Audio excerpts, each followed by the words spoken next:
Welcome back at 7:19 right now, and here's an interesting thought for you. Several people around the world know who you are, and they have access to your personal information at the touch of a button. Feel safe? Probably not. Identity theft is a big problem these days, and it is becoming bigger as the days go by.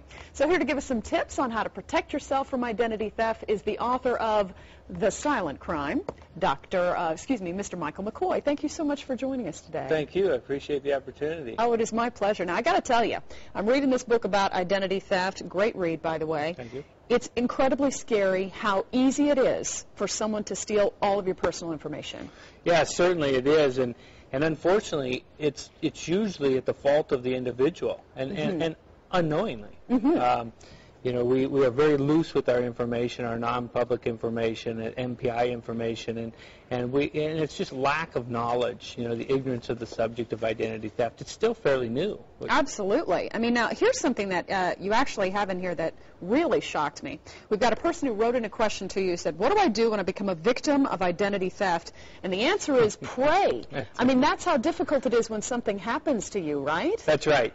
You know, it's absolutely impossible, in my opinion, to stop from becoming a victim of identity theft. Not a question of if, it's when. And so I jokingly say pray, but without the right measures in place, you know, some type of service, monitoring service or protection service, you're left to praying. Absolutely. Now, when you're talking about monitoring services, what ones are you talking about? And like things like, you know, it's called like LifeLock. Are those worth the money you spend on them? Do they help? You bring up a specific product, LifeLock, and I have my own opinion within the book about LifeLock. LifeLock is a good. It has value. It's a good product, but what they're doing is very basic, and it's a reactive policy more so than a proactive policy. Prepaid legal services with the Identity Theft Shield is a very proactive policy, and so in the back of my book I do a lengthy comparison, and we go through the difference between reactive policies and proactive policies, and why there's a cost difference as well. So sure. You know, you could go from a free service, doing things on your own, simple things, to paying $5 or $10 for a service like LifeLock, or paying $12.95 or $13 for a product like Prepaid Legal Services with Identity Theft Shield. Sure. Kind of get what you pay for, though. Absolutely. Now, some interesting things that you bring up in this book. There are some very simple things for people just be aware of when you're talking about simple mistakes. What are some simple mistakes? Just don't make them.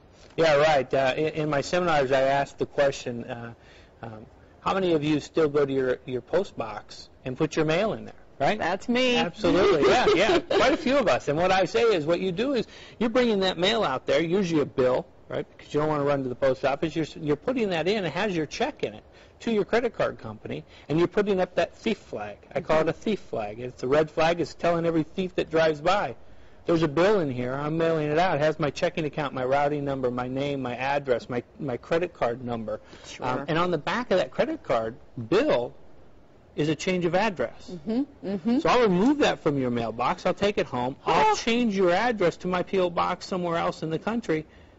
I'll get a new envelope, lick it, and stamp it. Unbelievable. Some other real things that you mentioned there too, and I am guilty of this as well. You know, when you leave that bill in the car, flip it at least upside down so they can't see the address. Simple things along those lines, just to be aware, right? Right. And be aware of your surroundings when you're at ATM machines or at the grocery store.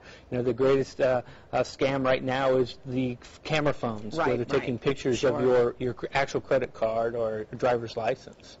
All right. Well, now, if you guys need any more tips that we have, you can always go to your website. We've got that popped up for you right there on the screen. Again, thank you so much. And we know we're going to want to real quick mention that you've got 2 speaking engagements that are going on. One Thursday from 8 to 10 at Concord Community Room, and then there's another one also on Thursday at Morris Park Country Club at 11:30, right? Right. I look forward to seeing everybody. Absolutely. Thank you again so much for joining us. Appreciate it.